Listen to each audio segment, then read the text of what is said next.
Welcome to this edition of the Eric Miscoll Show. I'm Eric Miscoll with EMSNOW. Thank you for joining us today.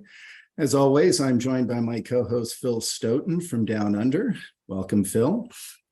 The topic of our discussion today, I noticed, was probably the longest one we've ever had, topic-wise. So we're calling this Structuring Your EMS Organization's Talent Strategy for Long-Term Success. Wow. I know, right? So by context, the EMS industry has been plagued by many challenges over the last few years, and component supply chain issues have certainly grabbed most of the headlines. But close behind this is always concerns about staffing. In all of the interviews we've done, that always comes up anywhere in the world. So, and recruiting and retaining employees is critical in this new environment. So, we're pondering the issue of how should EMS companies go about doing this effectively. So we decided, as we normally do, we'd invite some guests who are smarter than we are to help us understand this better. So today, it's our pleasure to welcome Audrey McGuckin. She is the CEO of the McGuckin Group, and Jim Kircher, the CEO of Libra Industries. Welcome, both of you. I want to, before we begin, give you each a chance to say a few words about yourself and your company. Audrey, why don't we begin with you? Yeah, thanks both Phil and Eric for hosting us today. What a pleasure. What a pleasure to be back. And my favorite topic, this idea of people and leadership and EMS and how those things come together. So I'm Audrey McGuckin, the CEO at the McGuckin Group. We help organizations extract the value that's on the table around people and leadership and connect it to business strategy. I wasn't sure if I was going to tell you this when I came on, but I have been in the EMS industry for 30 years, so 3 decades. So a lot of repetitions and stubbed my toe quite a number of times and fell down potholes and learned from that. And I love to share that learning with our clients and our community and our network. So thanks for having us. I'm based in St. Petersburg in Florida, and I have twin 20-year-old girls who I raised to be very independent. And the problem is they're very independent. And so it's a pleasure to be part of the conversation. Thank you. Thank you. Jim? Hi, Eric. Hi, Phil. Good to see you again. Full disclosure, Audrey and I know each other quite well professionally. We've worked for the same company in the past, and we have an ongoing professional relationship.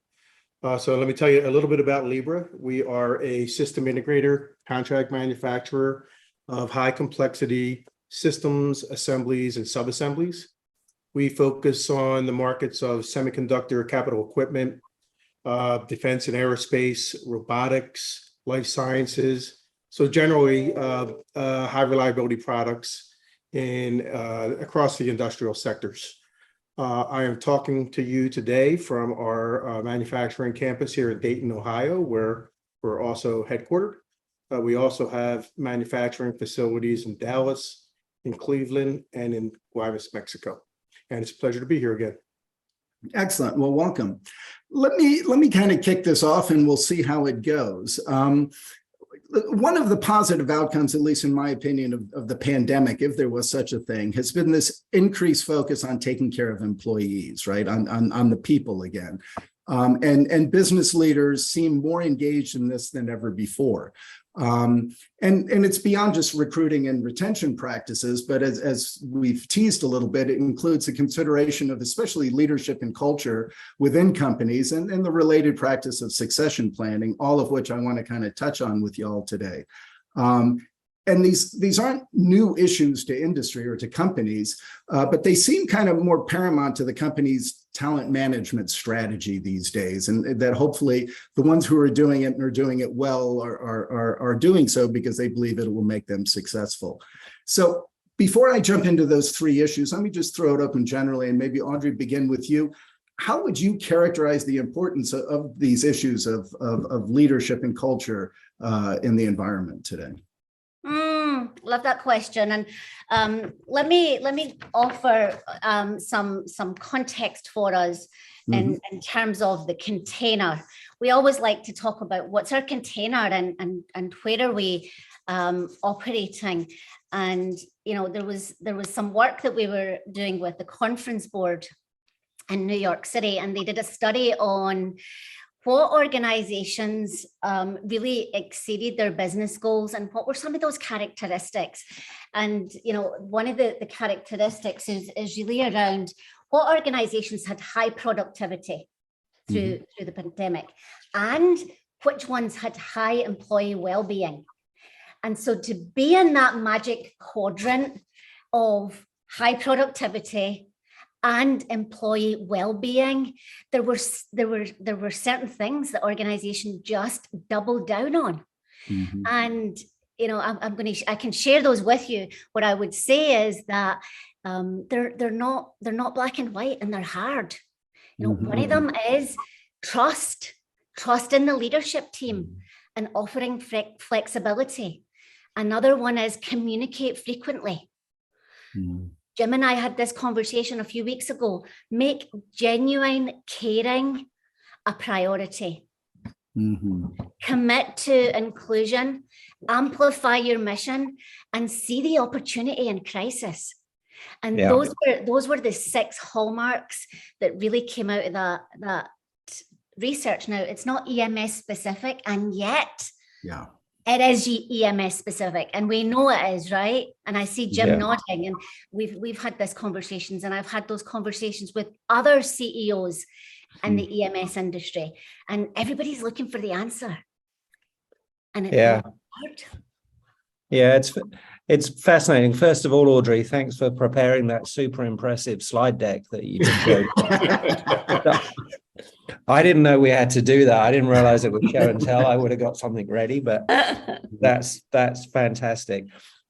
What I think is really curious is how much do you think that changed pre and post pandemic? Do you think people got better at that stuff? I did a show. I started EMS at sea level in the beginning of the pandemic and spoke to a CEO pretty much every week since. And they were all talking a really good story on taking care of their staff and culture and how important that was during the pandemic. And I'm sure you were absolutely in that position, Jim, where you were thinking long and hard about how you took care about those. But did something change? Were there changes? Are we better for that experience? Jim, yeah, what I do think you? for sure some things changed. By the way, I had the over under how many minutes it would take Audrey to pull a diagram out. So I lost the bet. I owe you guys each a coffee. So look, the last 2 years have been the most challenging labor ecosystem that I've ever seen. Starting with COVID and then leading to talent shortages, which, by the way, I think we were going to have in certain career fields going to have talent shortages with or without COVID. And then there was something in the background, the Great Resignation. I guess still debatable whether it actually happened or not. And to be honest, that didn't touch Libra really at all. We didn't experience that. But so to navigate through those waters, right? All those changing times, the work from home, everything else that manifested out of that, it made you have to change your game plan a little bit, and starting with being more empathetic. Right? But think about what do the employees need in this ecosystem. And by the way, the employees themselves, and again, maybe I'm not talking specifically to Libra right now, but just across the labor market, they started questioning their relationship with that ecosystem. Do they want to work from home? Do they want to, work from the office? Do they want to work a full week in ways that were just a given before and weren't a given anymore? So some things changed about how we had to think about all that and put our employees in the best position possible to help them and with them navigate those challenges. But, I think it's worth mentioning that that's the 20% slice. The 80% slice, and if I had some markers, I could do a diagram, circle 80-20. Yeah. But the 80% slice are the things that didn't change. And that is that employees want the same thing that people want and have always wanted. They want to be respected. They want to be treated fairly. They want to be heard. They want to feel like they're making a contribution and it's being noticed. They want to enjoy the the people that are around for most of the waking hours in the day, and they want to have a little fun.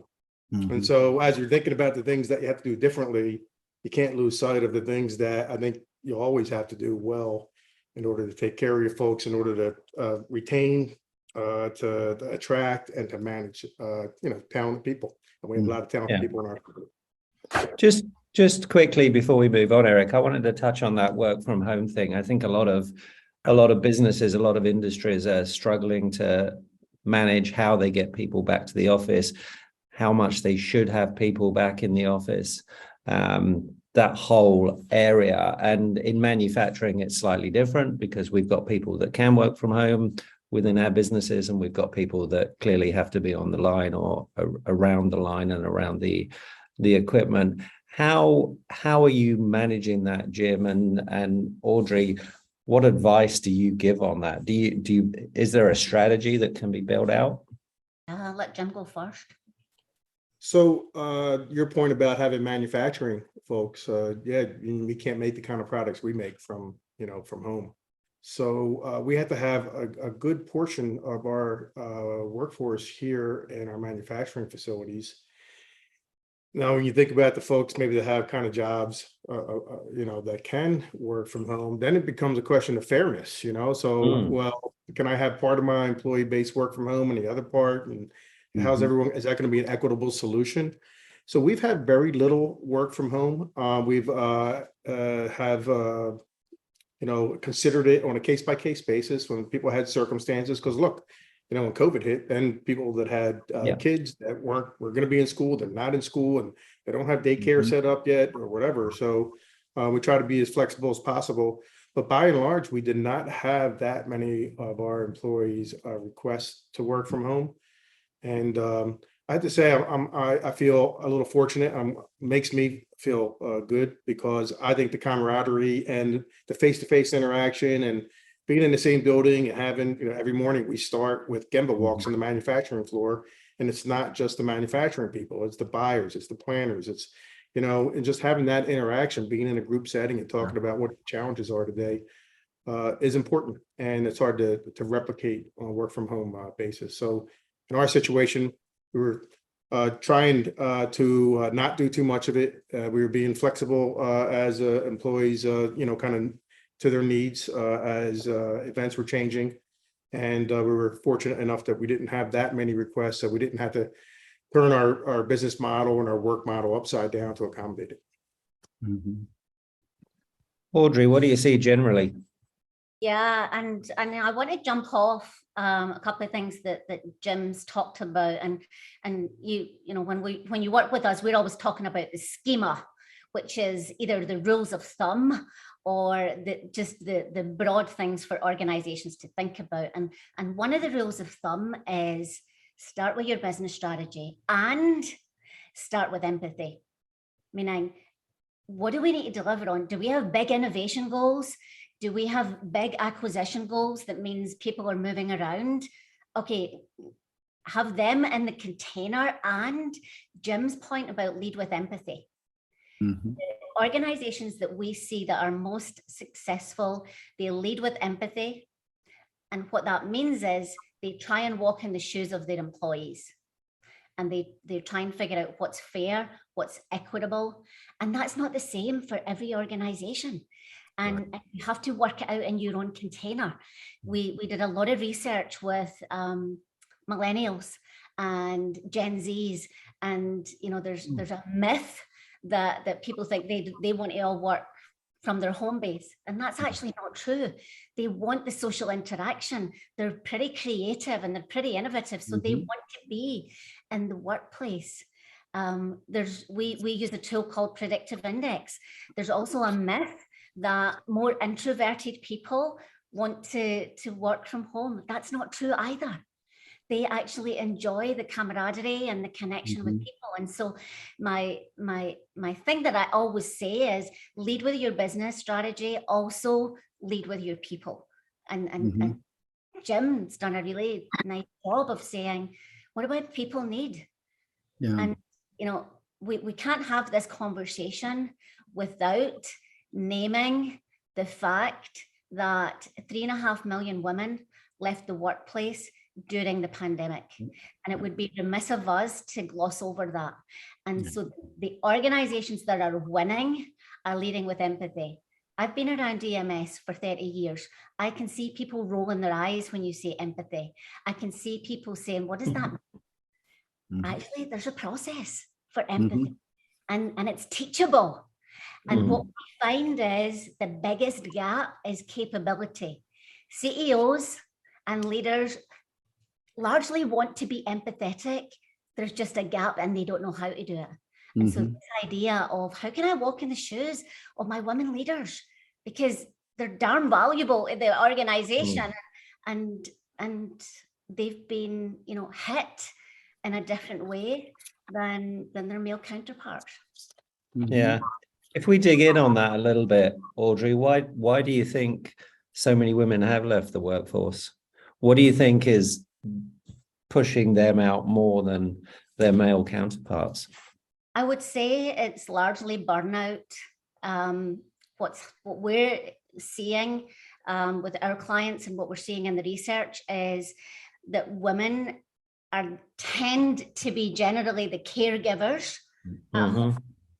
Often they will take on that role in the workplace also, right? And when you combine both of those with a pandemic, it becomes a burnout issue. And when you have an organization that is not open or empathetic, that doesn't offer development, that's not spearheading their own personal development, then they go to the next company. Or they go and they stay at home because they say it's worth it. Yeah. But to your point, Audrey, because you said that they left the workforce. So those, I'm assuming, by definition, are the ones who went home, did not necessarily transfer to another company, right? Yeah, but what we're seeing now is that they're transitioning back in, but they're being very particular about organizations that they transition into. So they're asking questions about what development do you have for your women leaders? And looking for role models, I imagine. Looking for companies that do have women in leadership. That's a challenge if you're looking to build up your leadership team. I speak to many EMS companies, and whenever the topic of diversity in the workforce comes up, they always say, well, we're doing pretty well through the organization. We're sitting at this percentage, but when we get to board level, and when we get to leadership level, we're not doing so well. We'd like to do better, but we're not doing so well. And that seems to be the big problem. It seems to be getting enough women into those leadership roles, but also when you get them into those leadership roles, they become that aspirational position for the people joining the company, the people throughout the organization. Are we still a long way away from that? Are we still? Yes, we are. In fact, a lot of work to do there. The World Economic Forum is predicting it's going to take 109 years to close the generational gap, the gender gap. That's generations to come. That's your sons and daughters, your nieces and nephews, mine. It's generations to come. Eric, when you and I talked, I said we were going to focus on McGuckin Group, but one of the reasons we set up Women on Their Way was to close this gender gap because it's just too long, right? 50% of our population is women, and yet only 7% of Fortune 500 companies have women CEOs. So this is, and Phil, what I would say is that my experience is people want to do something about it. Sometimes they're not sure what to do. Right. Yeah. Well, I think that's the big challenge. I think everybody, pretty much everybody I speak to wants to do something about it. They're just not quite sure where to start. I was actually telling Eric before this show that we're launching a new show, and I kind of committed to inviting the co-hosts to this new show in equal numbers to make sure we had that gender diversity. So I invited alternately, and I got to the point where I got through all of the females on my list, and there's a whole bunch of males further down the list. I'm absolutely I'm not going to invite them until I've got some more on the list. But it's just really, really hard to do. And when you're doing panels at shows, when you're doing all those kind of things, even though you want to do it and you have a focus on doing it, it's really challenging. And also, Anyway, just be honest, the EM industry is pretty tough. yeah. Right? Well, yeah. It's a tough industry, and it's really hard to survive in that industry. So Right. So perhaps the women that aren't in the industry are the smart ones. It's us pushing on. Listen, let me dive into the issue that keeps coming up, obviously, and is mentioned by all of us, is that of leadership. So I'd like to probably the most over-researched topic in organizational behavior in the history of organizational behavior, right? So Way too many books. Just way too many books, and you're talking somewhat about it, already, Audrey, what you're talking, and Jim, you mentioned it as well, the empathy issue, which is critical. I guess, what are the characteristics of successful leaders in today's environment? You mentioned the empathy. What else would you consider important there, Jim? Well, and we started the show by talking about the challenges in the labor ecosystem, and how it's more challenging than it has been, but there's a commonality still. Yeah. I don't know that it's that talent has moved up the ladder any in terms of priorities across companies in EMS space. I do know that every board meeting that I've had in the last 2 years, that's been the first topic. So that's the first topic we cover. For the leadership team, let me back up a second. Because of that, my primary objective for the company in the last 2 years, and you can imagine I have a lot of financial objectives, operational objectives, but the primary objective, the top objective for me and the leadership team is to make Libra a great place to work. Because if you don't have, talent, that's what makes a company go around, right? That's what makes us successful. And so to focus on that, what are the things that we can do to make the company a great place to work? So the first requirement for to be on the leadership team at Libra is that's the price of admission, that you adhere to that objective and to that principle. That part of you see part of your role is to make Libra a great place to work for all the employees, for the people in your functional area that you're responsible for. And by the way, I want to make Libra a great place to work for those executives as well, right? So, so they're included in that. And so what are the things that makes a person tick, that makes them want to do that, achieve that, and be successful at achieving that? Is people that are collaborative, that are inclusive, that they realize that the great ideas come from the people across the organization in their functional areas. The people most intimate with any process are the people that are going to generate the best ideas, and to support a culture where those are allowed to bubble up or come from within the organization, and it's not a top-down management style. So those are the starting points of, I think, what it takes to be a leader that's successful in embracing the idea that my number one job here is to get the most out of our employees, to make sure we have great employees, which we do, to take care of them so they they want to stay working for us, and that every employee being in the company, we have great acquisition tools, so we continue to add great talent to the company. And so that's a starting point for what I look for on the leadership team. Audrey, what would you add to that?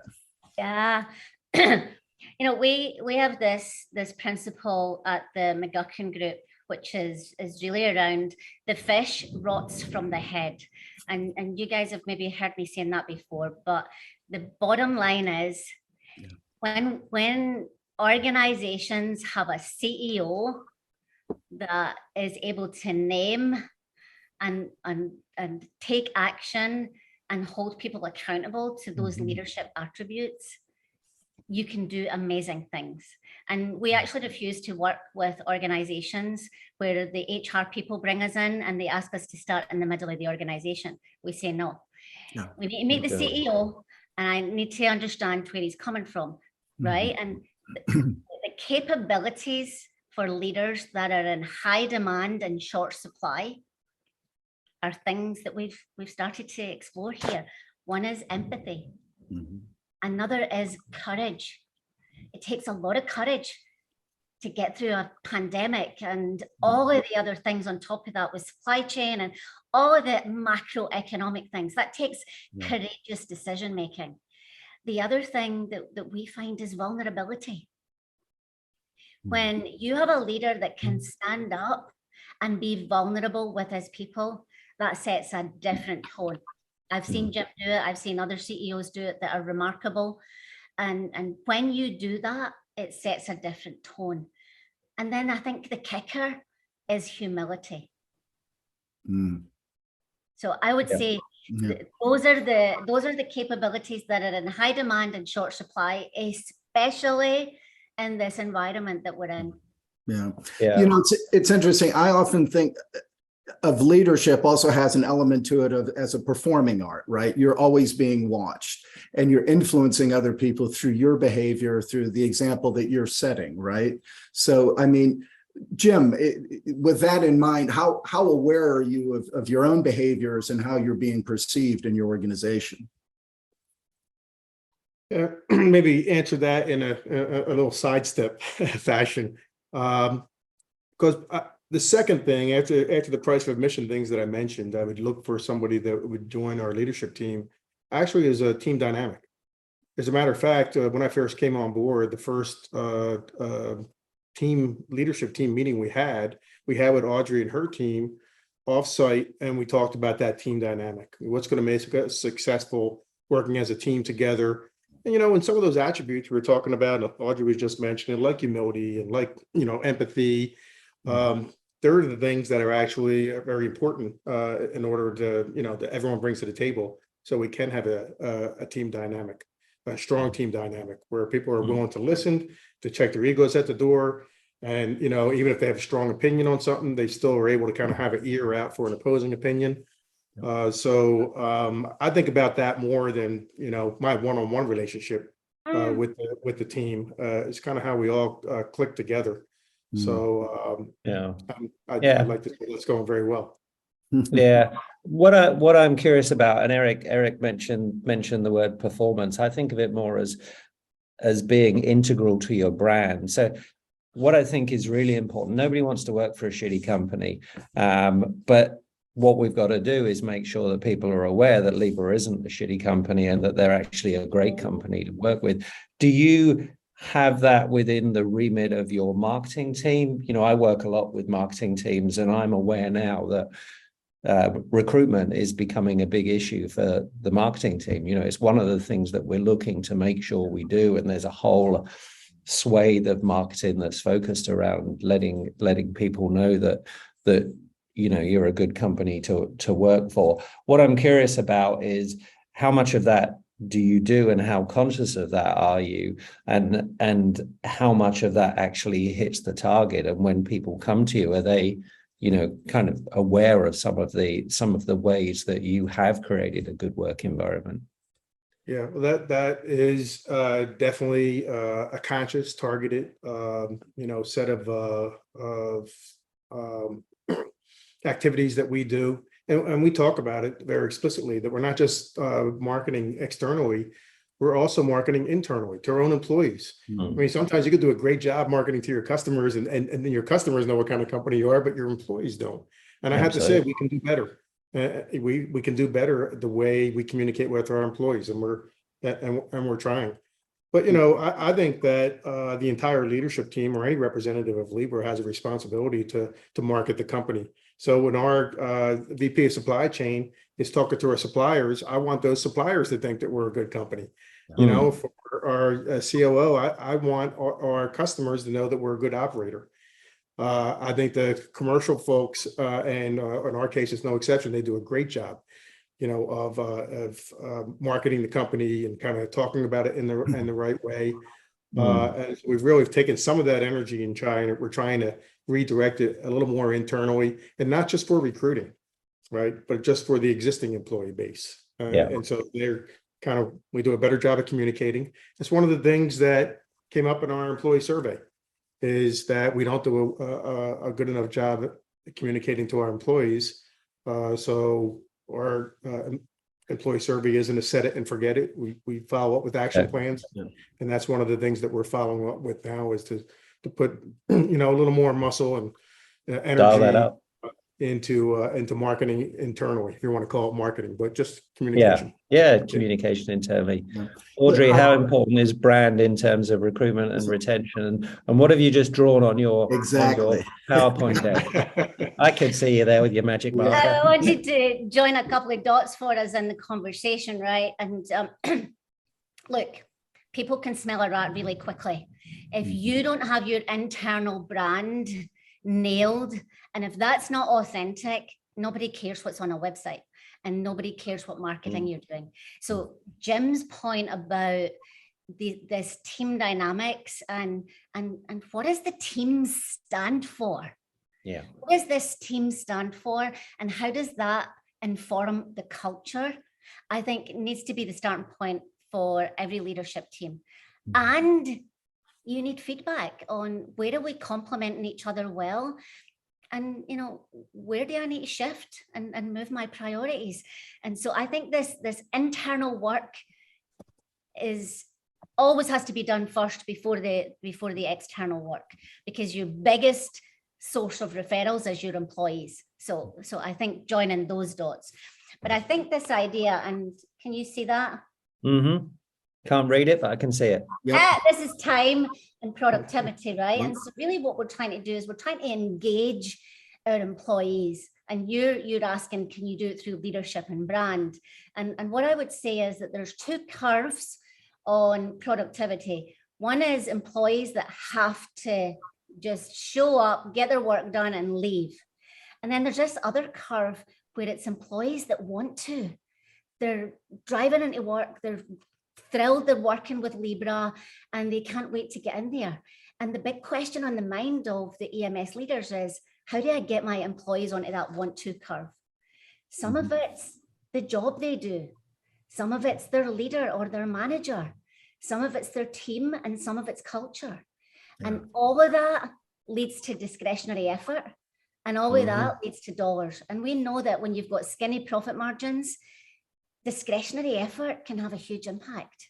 And so this is often how we talk about the work of leadership and people and culture, because we want people to come into work killing it every day.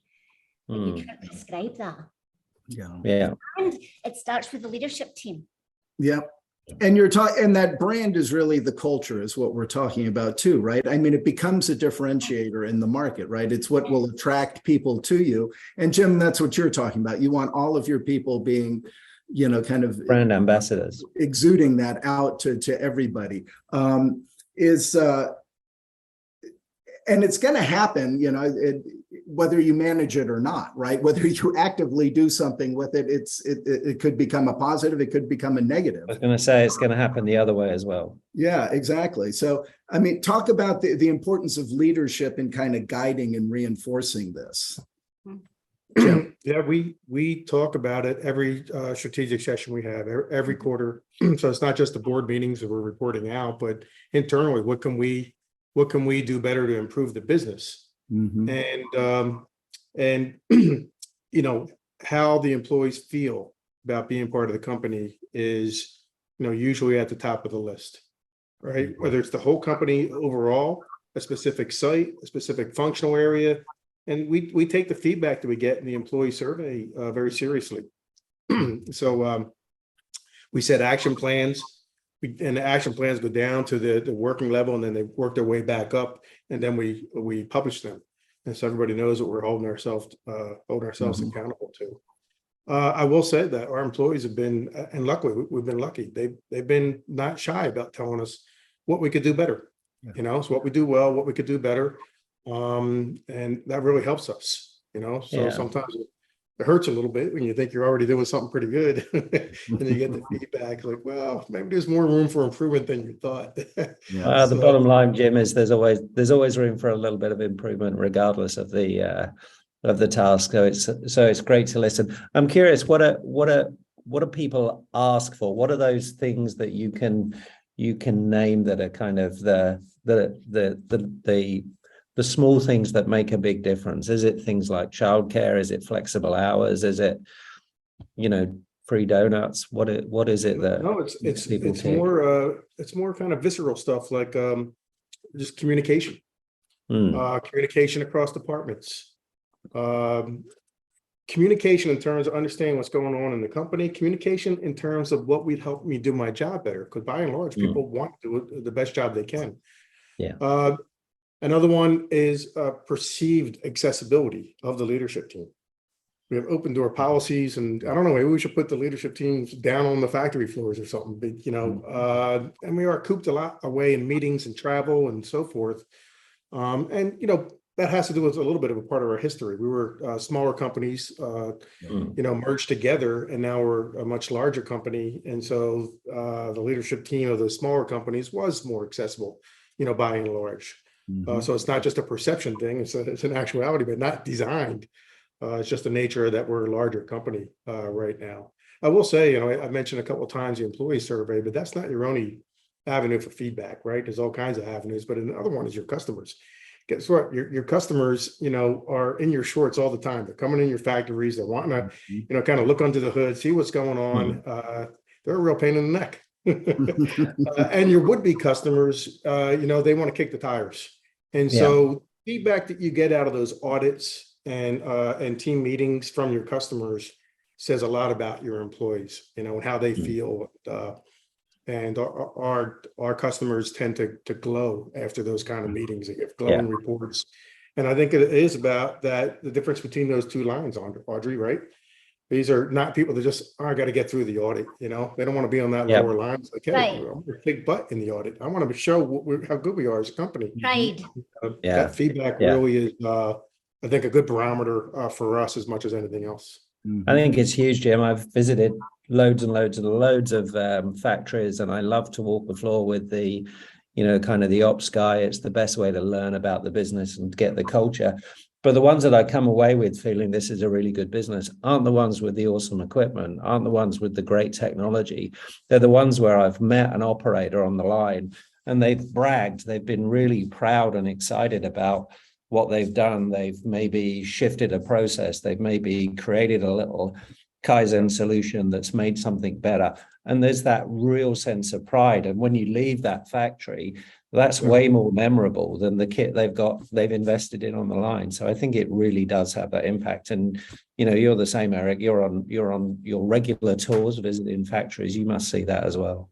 Hey, Jim, I'm curious, you know, we're studying the expectation. There's also, despite your best attempts and all the work that you've done to putting it together, planning it out, executing it, and doing that, you may have a manager who doesn't comply or doesn't live up to the expectations, right?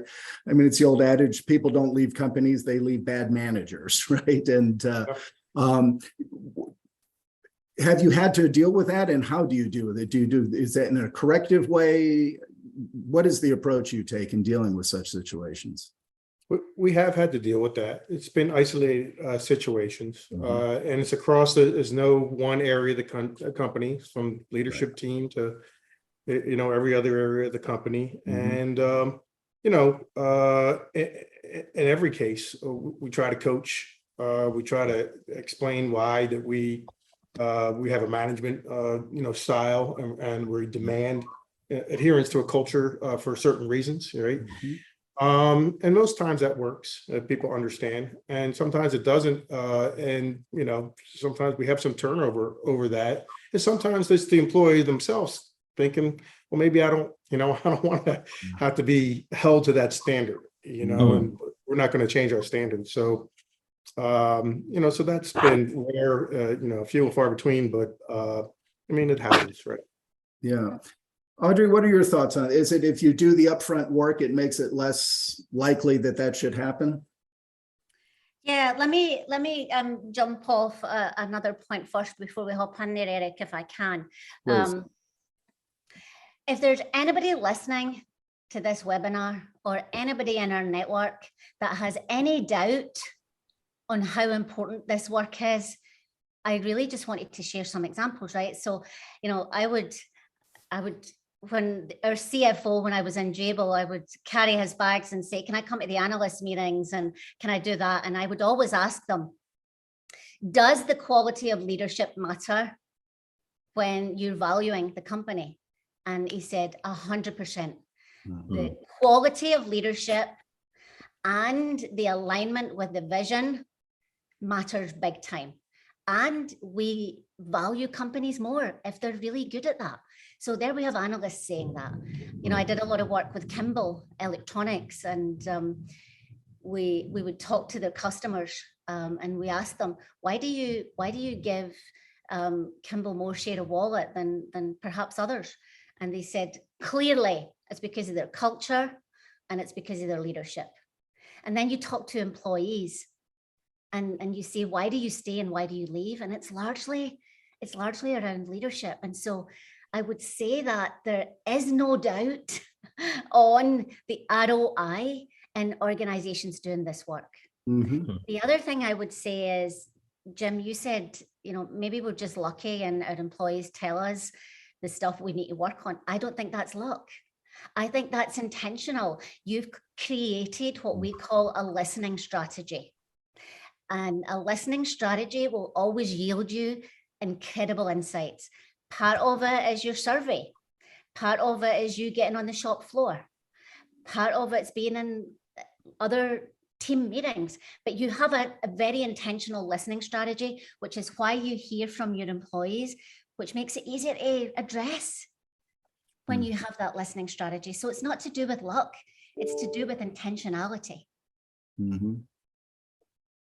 Sure. And now I forgot what your question was, Eric, but I kind of knew you had halfway through, Audrey, but I was just going to let you go and see whether you came back to it.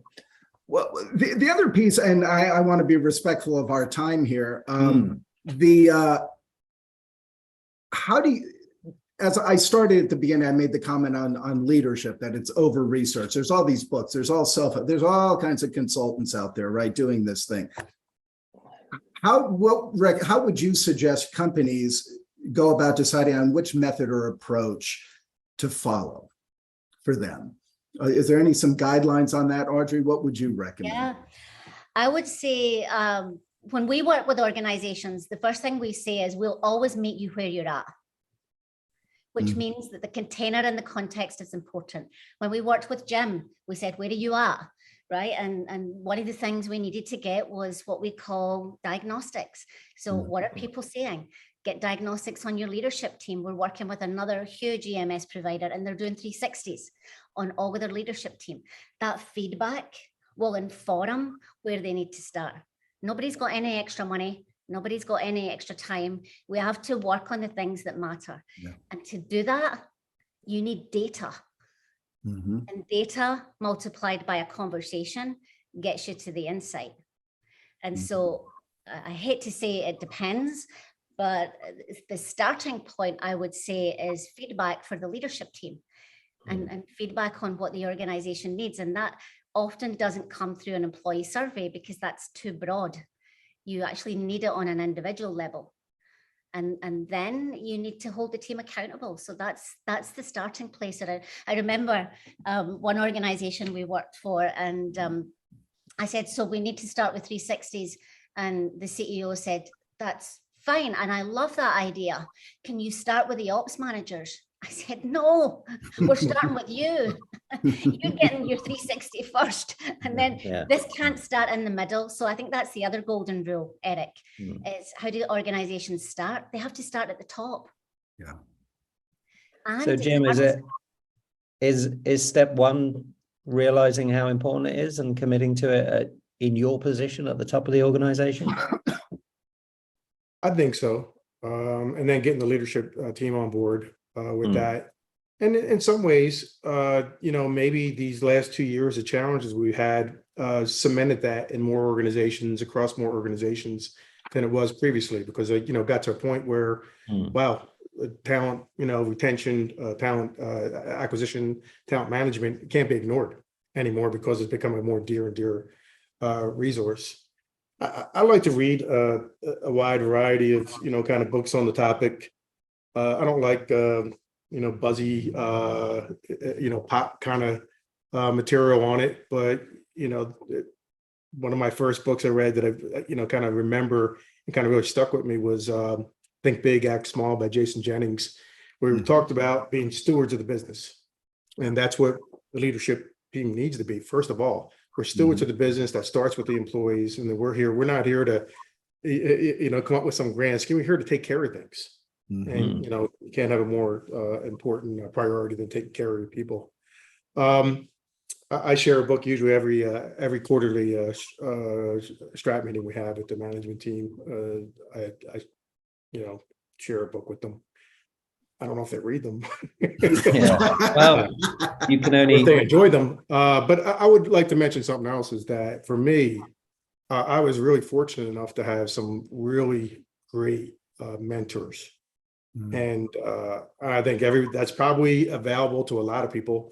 And I would encourage anybody to take advantage of that. I still use that. And I don't mind naming some names. So a few folks that I worked for during my years in Jabil, Ron Rapp, Bill Peters, Mark Mandello. We started the show, bring it full circle, talking about the things that have changed around talent in the ecosystem and the things that haven't changed, and those core things that haven't changed. So from those folks, I learned about taking care, by watching them. They took care of those core values and core things about people that just don't change over the years. And that makes you want to become a good mentor, I assume, as well, Jim. And that's part of your role, isn't it? To mentor your peers and your team. It is somewhat, yes. Yeah. Let me kind of in closing, because we could go on for hours. Each one of these pillars is so deep. Actually, the one thing we didn't talk on yet, and let's make sure we give it some, is the whole succession planning issue, or is talk about that, the bench strength. That's so important nowadays because, you can have the best team and somebody could win the lottery and says, I'm out of here, I'm moving to the Bahamas, right? And you get to deal with that, right, Jim? So talk about the importance of that succession planning, kind of, and that bench strength, the kind of the when, how, and the who part of that. Yeah, we realize the importance of it, but I have to say, as an organization, we're still in our infancy in having a systemic approach to that. And we need to change that. We realize that we're just not there yet. So what we have focused on is talent development. And then the situations where we know we're going to be moving somebody up in the organization, and that has to cascade with backfills and doing how's that happen. So we focus on that, but have a systemic thing where you're thinking about that ahead of time. We just haven't had the luxury to do that yet. So we've been focusing more on the talent development side, and we'll back into a more systemic succession planning. So admittedly, we're kind of got some work to do in that area. Okay. Audrey, what do you have to say about that process? I know it's near and dear to your heart. So Indeed. And I've spent a long time really codifying it. And so what I would say is you can't be everything to everybody. Don't try and create a succession plan for every job in your organization. There's no value in that. What I would say, and for EMS, is think about your value generating roles and start there. Your ops managers, the guys that are bringing in the business, probably supply chain in this world that we live in. And if you're trying to enter new markets, then those kinds of jobs. So I would double down and I would focus on the jobs that deliver value. And I would say, how do we make sure that we've got A players in those A jobs? And how do we do it with data? And then how do we build that into the fabric of the culture? And so I know that we don't have a lot of time, but I wanted to give some of those really strong pointers. Don't try and do everything, everybody. It has to start at the top of the house. Use data, have your conversation, humanize the process, and then measure the impact. Yeah.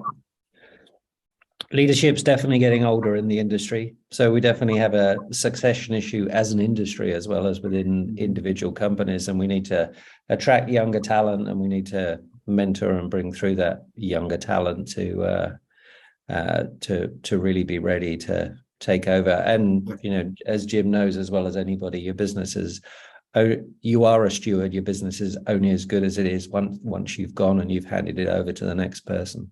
Yeah. Let me ask one last question in closing, and more some advice for the audience.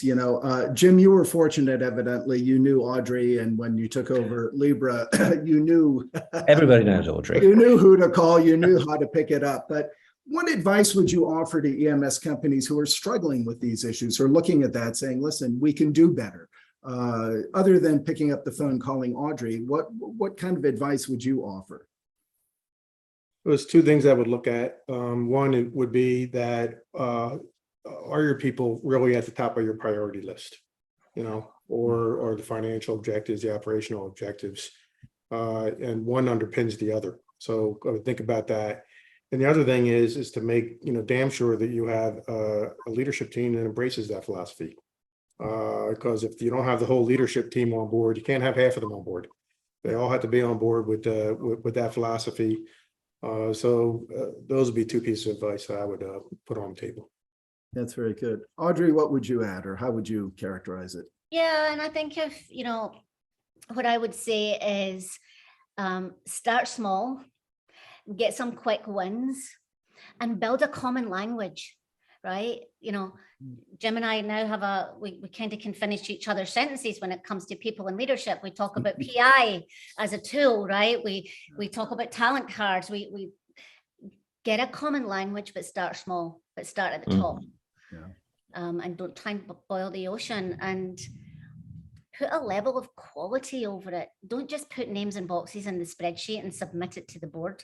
They're going to smell that really quickly. Right. And so put a quality lens over the top of it that says, if I'm going to do this, I'm going to do it right. Yeah. That's excellent. Yeah. Thank you. And I'd wrap up by just saying, I think this is going to be one of the most important elements of running an EMS business for the coming decade. It's part of that shift from being a service company to a partner to your brand. And the only way you can do that is by having great talent and communicating that talent to the market. Mm-hmm. Very good. Listen, I've said a few times, I always live by the philosophy that business is inherently rational. When you add the human element is when things get a little confounding. And it's really the people who handle that well that are going to be successful moving forward, right? So excellent. Audrey, Jim, thank you very much for your time, taking the time to share your insights. Hopefully we can catch up again in the future. This is great stuff.